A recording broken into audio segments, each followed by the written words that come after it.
It's when we say, "Oh, I'm so happy that you showed up today." And that's incidentally paradoxical information. And any time that a person is met with paradoxical or two separate, discrete pieces of information, okay. One is verbal, conscious, the other is other than conscious, this part, the human being will always respond to the other than conscious first. Which was this part, regardless of the words. Yeah. I love you. I don't believe you. No kidding. So as a consequence, I will make an effort to demonstrate for them congruency, and then to offer them some ideas as to how they can pay more attention to the whole communication. And the term other than conscious communication, and more specifically the word communication. Communication means to me anything and everything anyone does, period. Whether you can, at this moment in time, recognize it or not. For example, I have people come back to the 2-week things that I do, and they will notice things that they didn't notice the first time. Because as we grow up, we tend to become more dependent on one system of awareness over another. And as a consequence, we may not be seeing as much as is there to be seen. Or we may be very selective in what we hear or don't hear. We'll hear a tone of voice, which then starts us off on an internal search that gets us so busy with pictures, did you notice what you were doing? Inside your head, that then you lose track of what I was saying. So I forget to pay attention to you, therefore I'm not going to react appropriately to this. I'm going back and getting something here. Yeah, you were busy, and when Making I used that pictures. harsh tone of voice, you went back inside someplace and you're watching your own movie show. And so anyway, that I would do, and I think probably I will make the effort to offer some things that you can notice that have been going on all the time in your communication with other people. And when you have this awareness, then you have more of a choice in how you can respond. Unfortunately, in most of our cases, most people operate off of patterns of behavior. They have patterns of speech, patterns of thinking, patterns of whatever, and they just use those patterns, which are triggered off by certain words. Their wife looks at them a certain way. Boom, they do a certain thing. Hi, how are you? I'm fine, how are you? Nice little trigger mechanisms. And in a way, this situation here in Michigan, years ago, I was in Orange County when North American Rockwell closed up a factory there, and they had 19,000 engineers that were laid off in a 30-day period. And it was a difficult time.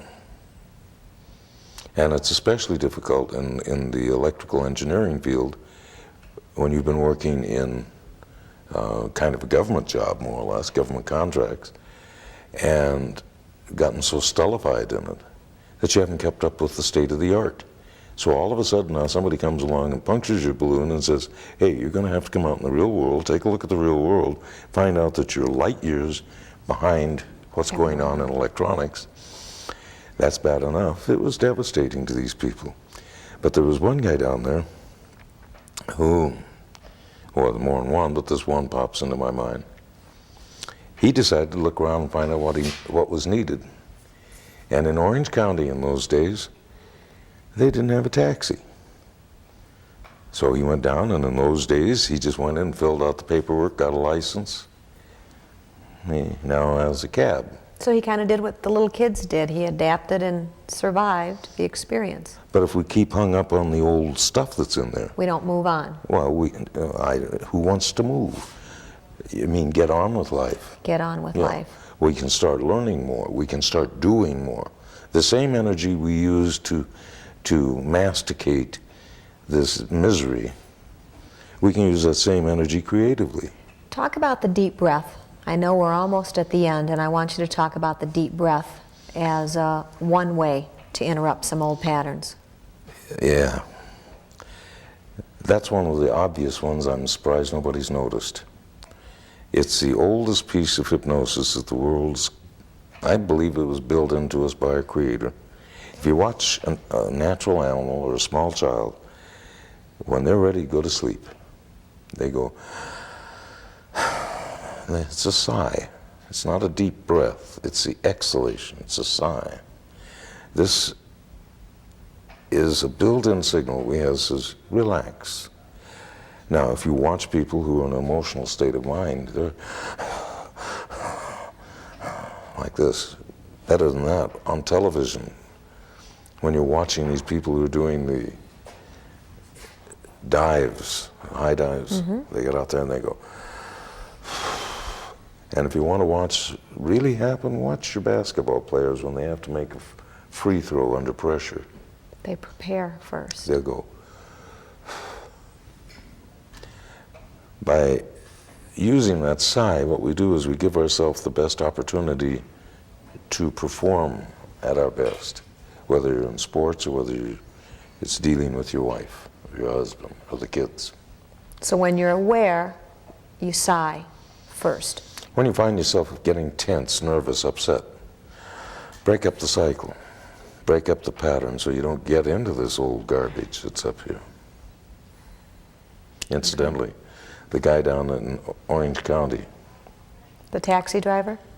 he owns fleet of cabs now, and he owns all these little trucks and stuff that take you from hotels and so forth to the airport. And that's a poor guy that got laid off Back then. in 1969. Well, Dave, I want to thank you for being here today. All right. And I look forward to this weekend. I know I'm going to enjoy it because I've survived some other experiences with you. Well, I'm And, going to look forward to it. I guess I have to show up to find out what I'm going to say. I guess you do. And I want to thank you for being here tonight on our show, Moving On. Thank you very much for being with us. And Dave, thank you. And this one? Give me the other one, give me the other one. I would rather have that one. Yeah.